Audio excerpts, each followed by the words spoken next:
Et si l'instant qui précède la naissance n'était pas simplement un vide biologique, mais un champ secret de choix et de rencontres? La science, si ferme dans ses explications matérielles, évite de regarder cette frontière avec profondeur. Elle mesure les gènes, décrit les cellules, mais reste silencieuse sur la présence de quelque chose de plus grand. Les guides invisibles qui, selon les traditions anciennes, accompagnent l'âme avant même son arrivée sur Terre. C'est précisément ici que René Guénon, maître de la métaphysique et gardien des révélations spirituelles, nous invite à voir au-delà de la surface. Pour lui, la vie ne commence pas au premier souffle. Elle n'est que la continuité d'un voyage beaucoup plus vaste qui traverse les dimensions. La naissance n'est pas origine, mais transition, écrit Guénon dans l'une de ses réflexions. Cette idée, si surprenante, inverse la logique commune et ouvre l'espace à une vérité que la science insiste à occulter. L'âme, avant de s'incarner, est conduite par des guides qui la préparent à sa mission. Imaginez une route enveloppée de brume où chaque pas est orienté par des mains invisibles. Ces figures ne sont pas des entités aléatoires. Elles sont des symboles vivants de l'ordre cosmique, gardiens de l'harmonie universelle. Dans diverses traditions, ils apparaissent sous différents noms: anges, devas, esprits protecteurs. Guénon nous rappelle qu'ils sont tous les facettes d'un même principe, la médiation entre l'éternel et le transitoire. Mais quel est le rôle de ces guides? La révélation surprenante est qu'ils ne conduisent pas seulement, mais ils instruisent. L'âme, avant de plonger dans la densité de la matière, reçoit des signaux et des orientations qui façonneront son chemin. Ce sont comme des notes musicales qui anticipent la mélodie de la vie. La science, limitée à ce qui peut être mesuré, préfère réduire cette symphonie à des impulsions électriques. Mais la sagesse traditionnelle nous enseigne que ces sons subtils sont les échos d'une vérité plus grande. Guénon compare ce moment à une initiation préalable. Tout comme un apprenti qui traverse un portail avant d'entrer dans le temple, l'âme est reçue par des guides qui lui rappellent son origine et son but. Ce n'est pas une limitation, mais une initiation, insiste-t-il. L'oubli qui nous accompagne à la naissance n'est pas une punition, mais une protection. C'est le rideau nécessaire pour que nous puissions vivre l'expérience de la vie avec authenticité, sans souvenirs qui nous distrairaient du présent. Dans cette première étape du voyage, l'invitation au lecteur est simple et profonde: s'ouvrir au mystère. Il ne s'agit pas de nier la science, mais de l'élargir. Reconnaître qu'avant le corps existe un souffle et que ce souffle ne marche pas seul.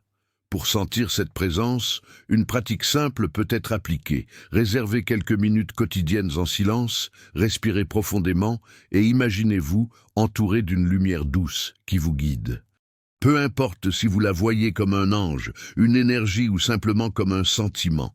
L'exercice n'est pas de prouver, mais de se souvenir que votre vie a des racines plus anciennes que vous ne l'imaginez. Ainsi, le premier chapitre se termine. L'âme, avant de naître, n'est pas lancée au hasard. Elle est accueillie, orientée, conduite par des présences que la science moderne préfère ne pas nommer. Mais ceux qui osent écouter les échos de la tradition savent, la vie n'est qu'une marche d'un escalier infini. Si l'âme est conduite avant la naissance, pourquoi ne nous souvenons-nous pas de cette rencontre? C'est la question qui inquiète tant de chercheurs, et que René Guénon a abordée avec sa clarté surprenante. La science expliquerait l'oubli comme un produit du cerveau immature, incapable d'enregistrer des souvenirs. Mais selon la tradition, l'oubli n'est pas une défaillance. C'est un voile sacré. Guénon nous rappelle que l'oubli est protection, non châtiment. Imaginez un voyageur qui porte des cartes de toutes les terres qu'il a déjà parcourues.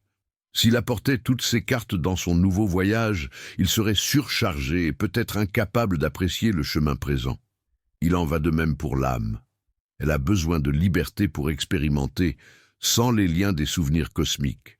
Le voile n'est pas un oubli absolu, mais un filtre. L'essentiel demeure comme intuition, comme éclair de reconnaissance face à des personnes et des lieux. Beaucoup décrivent cette sensation comme un déjà-vu. Cet instant où quelque chose semble étrangement familier, comme si cela avait déjà été vécu. Pour la science, il s'agit d'une erreur neurologique. Mais à la lumière de la sagesse métaphysique, c'est un souvenir voilé, un reflet de l'instruction que les guides nous ont transmise avant la naissance. De petits fragments qui traversent le tissu de l'oubli et nous rappellent « Nous ne sommes pas ici par hasard ». Le voile possède également une fonction éducative. Sans lui, nous pourrions nous attacher à la perfection des plans spirituels et rejeter les leçons de la terre. En naissant, nous plongeons dans la densité de la matière, et l'oubli nous force à vivre de manière authentique, à construire la sagesse par l'expérience. Ce n'est pas la mémoire qui importe, mais la direction, disait Guénon. Les guides restent à nos côtés, invisibles, renforçant le chemin, mais ils nous laissent être les protagonistes de notre propre trame. Ce voile peut cependant être partiellement soulevé. Dans des moments de silence profond, de méditation ou de prière, des éclairs surgissent. Ce ne sont pas des souvenirs littéraux, mais des états de reconnaissance. Une chaleur qui touche le cœur, une certitude inexplicable d'être au bon endroit, une confiance sereine face à l'inconnu. Ce sont les traces des guides, des signes que les orientations avant la naissance résonnent encore. Concrètement, vous pouvez cultiver cette connexion en réservant des instants pour écouter votre intuition. Avant de prendre une décision importante, fermez les yeux et demandez-vous « Qu'est-ce qui en moi connaît déjà la réponse ?» N'attendez pas une voix, mais un mouvement intérieur, une douce clarté. C'est dans cet espace que le voile devient plus translucide, permettant à la lumière de l'orientation initiale de briller. La révélation surprenante ici est que l'oubli ne nous sépare pas des guides, il nous rapproche de l'expérience. En occultant, il révèle d'une autre manière. Et la vie, avec ses hasards et ses rencontres, devient la scène parfaite pour redécouvrir, pas à pas, ce qui nous a déjà été remis avant de naître. Le voile n'est donc pas prison, mais initiation. L'oubli n'efface pas la vérité, il la cache seulement jusqu'à ce que nous soyons prêts à la reconnaître. Ainsi, chaque geste, chaque relation, chaque défi peut être vu comme une opportunité de soulever délicatement ce voile, nous rappelant que nous n'avons jamais été seuls. Si le voile de l'oubli nous enveloppe à la naissance, comment l'âme se prépare-t-elle à la vie qui viendra? René Guénon décrit ce moment comme un carrefour sacré. Avant de plonger dans la matière, l'âme est conduite à un espace de choix. C'est là que les guides se révèlent avec plus d'intensité, offrant non pas des réponses toutes faites, mais des orientations qui façonnent les destins. Chaque naissance est une mission, et chaque mission naît d'un choix, écrivit Guénon dans l'un de ses textes. La science voit le hasard, génétique, circonstances, hérédité, mais, sous la lentille métaphysique, l'existence est entrelacée par des décisions qui précèdent le corps. Il ne s'agit pas de liberté absolue, mais d'un champ de possibilités au sein d'un ordre plus grand. Imaginez un vaste jardin où d'innombrables chemins s'ouvrent. Les guides, comme des jardiniers célestes, indiquent les sentiers les plus fertiles, mais n'obligent jamais l'âme à en suivre un. Ils illuminent, conseillent, rappellent le sens le plus profond du voyage, mais le pas final appartient toujours au voyageur. Cet instant est chargé de solennité. L'âme, face à l'infini, choisit les contours de son expérience terrestre. C'est ici que se définissent les liens, les apprentissages et les épreuves. De nombreuses traditions spirituelles affirment que nous retrouvons des âmes déjà connues, compagnons d'anciens voyages, et qu'ensemble, nous décidons des rôles à jouer. L'un peut venir comme maître, l'autre comme apprenti, l'un comme frère, l'autre comme adversaire. Guénon n'a pas décrit ces détails littéralement, mais sa vision symbolique permet de les comprendre comme des reflets d'une vérité plus grande.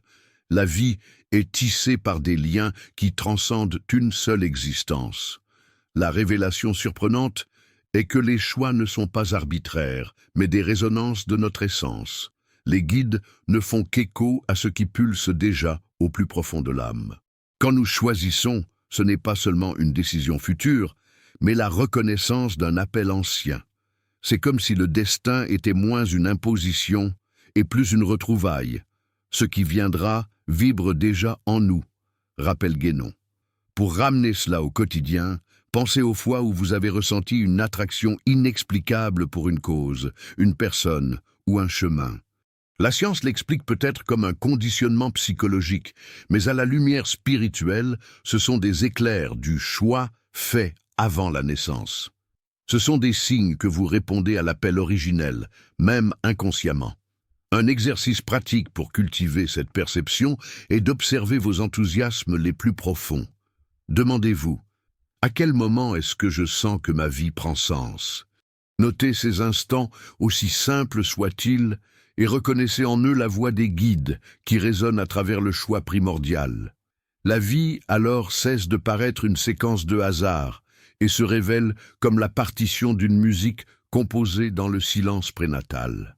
Chaque note, chaque pause, chaque mesure a été choisie en résonance avec l'apprentissage nécessaire. Et les guides, bien qu'invisibles, continuent comme des chefs d'orchestre discrets, ajustant le ton, nous rappelant que nous sommes co-auteurs de la mélodie. Ainsi, dans cette troisième étape du voyage, l'invitation est de comprendre que rien n'est insignifiant. Tout est réponse à un appel plus ancien, tout fait partie du choix que nous avons fait un jour au seuil de la naissance. Et reconnaître cela, c'est assumer la responsabilité, mais aussi la confiance. Le chemin que nous parcourons n'est pas hasard, mais continuité. Si avant la naissance les guides orientent et aident dans le choix, pourquoi alors semble-t-il disparaître quand nous respirons pour la première fois? René Guénon nous invite à voir ce silence apparent, non comme un abandon, mais comme une partie de l'initiation à la vie. Le maître ne marche pas pour toi, il éclaire seulement le chemin que tu dois parcourir, rappelle-t-il dans l'une de ses réflexions. Tout comme l'oiseau doit briser la coquille de l'œuf pour voler, l'âme doit traverser la densité de l'existence sans la voix constante des guides. Ce silence ne signifie pas absence, mais présence discrète, voilée. Ils ne tiennent pas nos mains à chaque instant, mais laissent des signes subtils, coïncidences significatives, rencontres inattendues, intuitions soudaines. Ils sont comme des étoiles dans la nuit. Ils ne parlent pas, mais brillent, indiquant une direction. La science, qui préfère mesurer seulement ce qui peut être pesé ou compté, appelle ces signes hasard ou psychologie de la perception. Mais sous la lentille métaphysique, ce sont des révélations délicates. Guénon décrit ce phénomène comme le souffle invisible qui oriente, sans jamais contraindre. Le silence des guides fait partie de la pédagogie cosmique. Il nous permet de grandir, de choisir, d'errer et d'apprendre. Imaginez traverser un pont au-dessus d'un abîme couvert de brouillard. Il n'y a pas de mains qui nous tiennent, mais de temps en temps apparaissent des marques au sol, discrètes, confirmant que nous suivons le bon chemin. Telles sont les présences des guides après la naissance, discrètes mais réelles. Et plus nous cultivons l'écoute intérieure, plus nous reconnaissons facilement ces signes. En pratique, vous pouvez exercer cette écoute en observant les coïncidences. Combien de fois une phrase lue par hasard a-t-elle apporté exactement la réponse dont vous aviez besoin? Combien de fois une rencontre inattendue a-t-elle ouvert des portes? Au lieu de traiter cela comme de simples accidents, essayez de les voir comme des vestiges des guides. Ils n'interviennent pas directement, mais architecturent des rencontres subtiles, façonnant des possibilités. Ce silence, loin d'être vide, est plein de sens. Il nous invite à la confiance. Nous n'avons pas besoin de certitude absolue, mais d'une foi sereine que même invisible, les guides restent présents.